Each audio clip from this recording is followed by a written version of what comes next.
video message.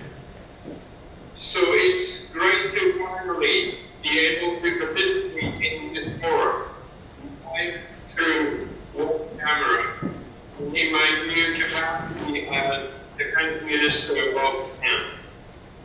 Today I'd like to talk about our effort in addressing climate threat.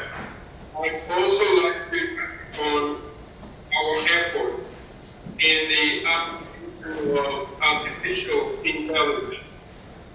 Well, ladies and gentlemen, we now live in a time in which values are created through the exchange of various industries.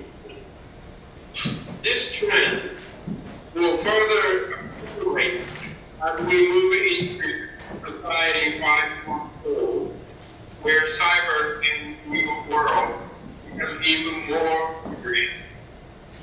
The same phenomenon applies to the self-defense forces.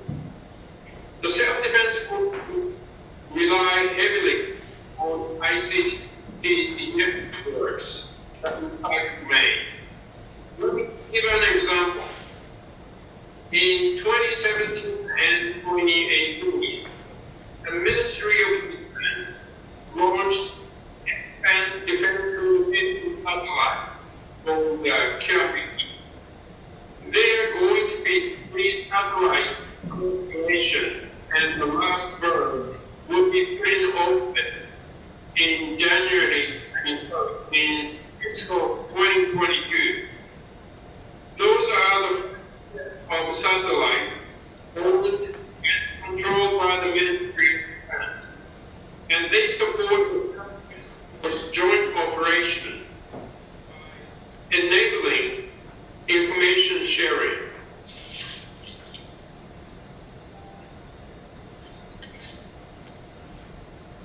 By information sharing and flexible unit operations. With this constellation, we have expanded communication bandwidth for our use. Dependency on ICT networks and cyber vulnerabilities are the two sides of the same coin. Cyber attacks are often conducted in an anonymous and covert manner. Tracking down the perpetrators are extremely difficult, as they can easily conceal and disguise their identities. Moreover, it often takes time for the victims of a cyber attack to realize the harm caused to its system. These are the features that give the perpetrators the advantage to cause serious damage to target networks without dramatically escalating the tension. This is why cyber attacks are often used below the threshold of armed conflicts. According to the National Center of Incident Readiness and Strategy for Cybersecurity, or NISC, in Japan's fiscal year 2018 alone, the number of cyber attacks against the government of Japan that required especially careful handling were 202 cases. This included incidents of suspected malware infections and targeted attacks.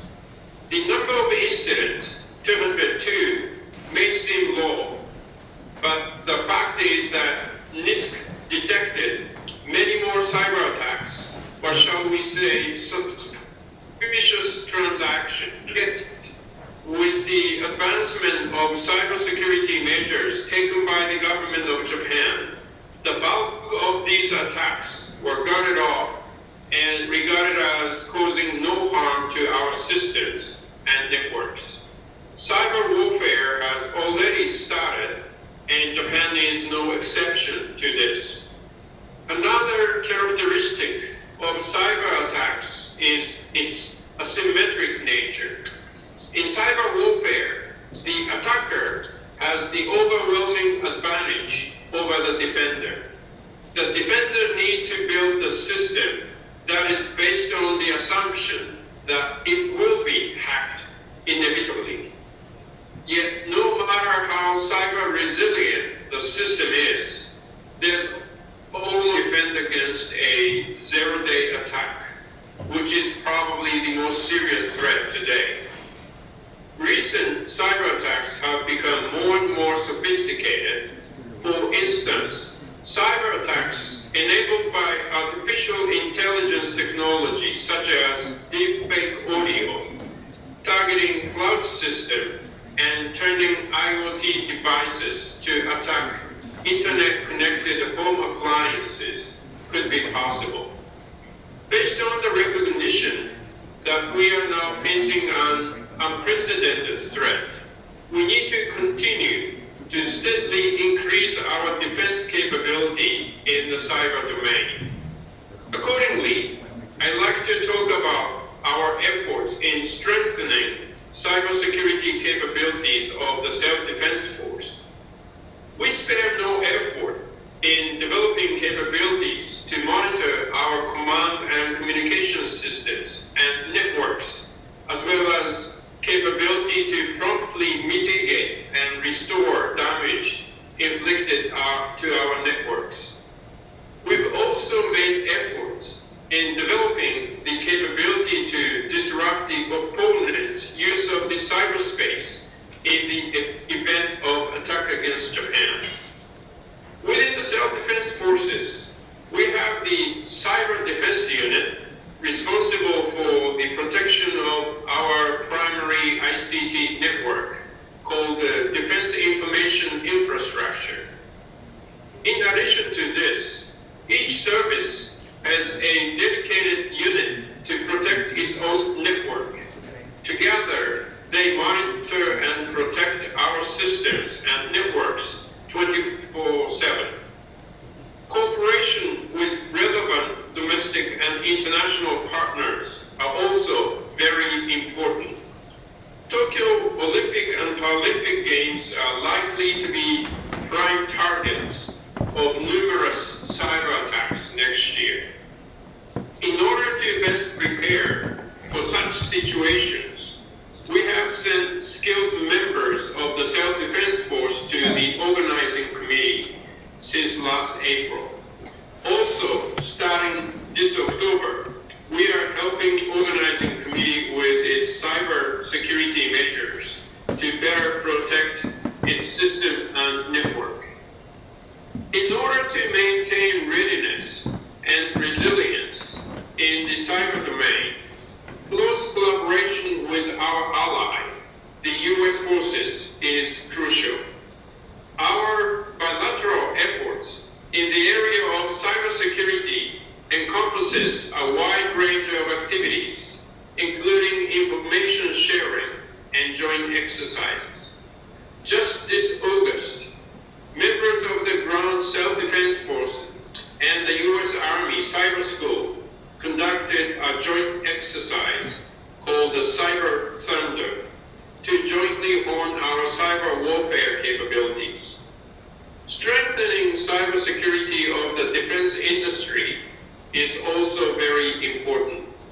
It will allow for a robust industrial base for the Ministry of Defense and will benefit the manufacturers by resulting in higher corporate values.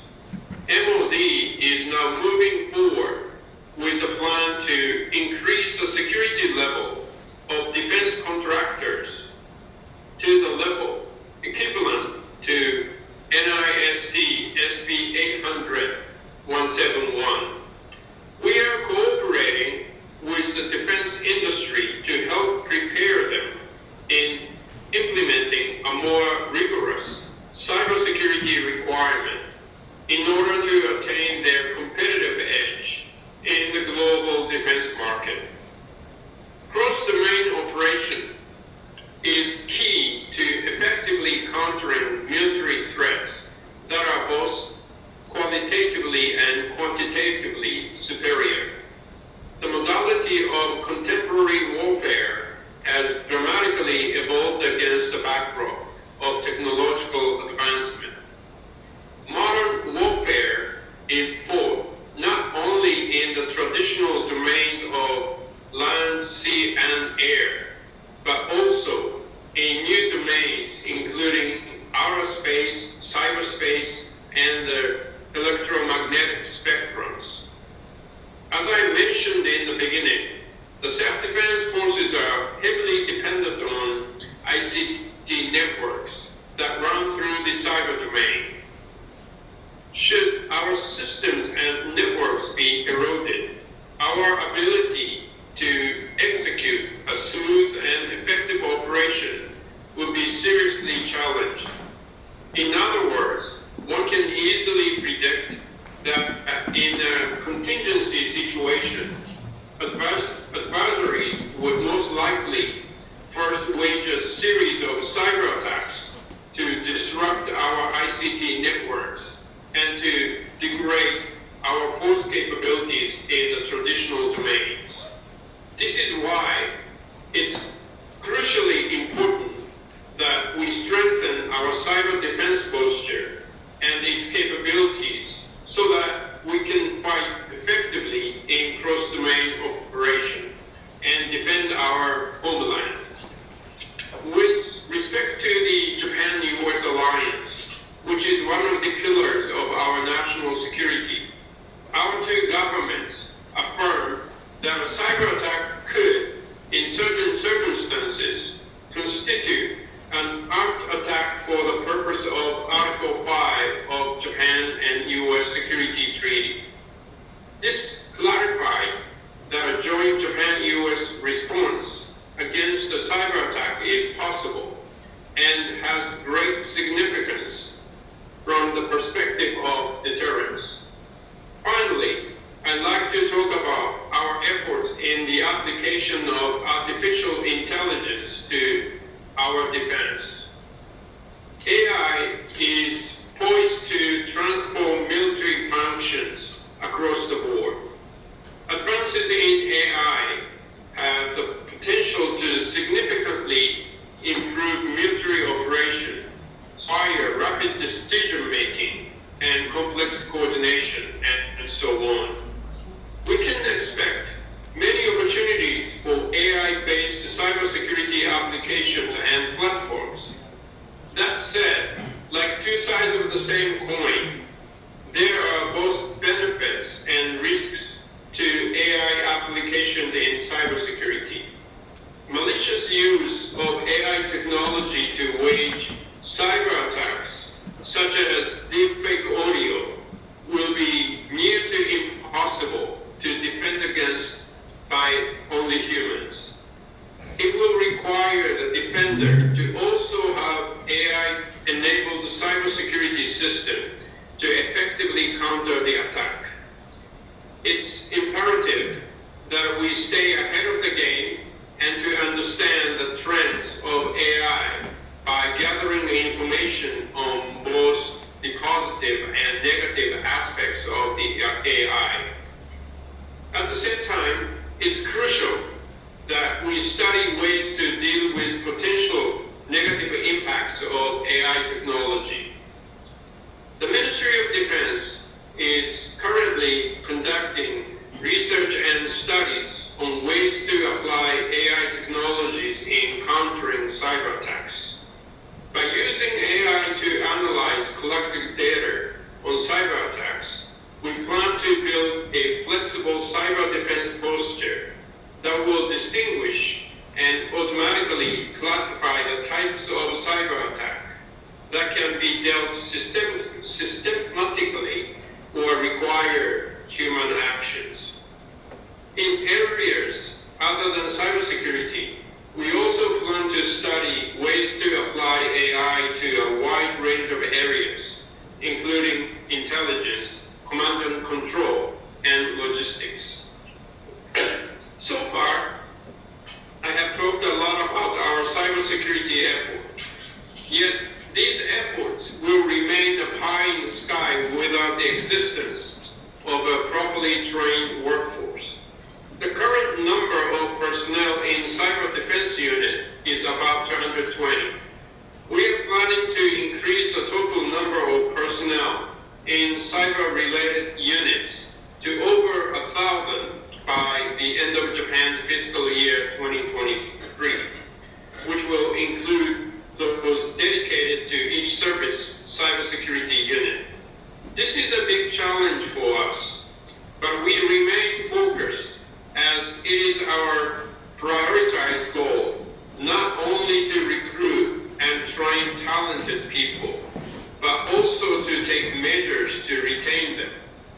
The same can be said for personnel specialized in AI technology. Given the declining birth rate and aging population, we are now working on improving the salaries of our servicemen and women to maintain our defense capabilities.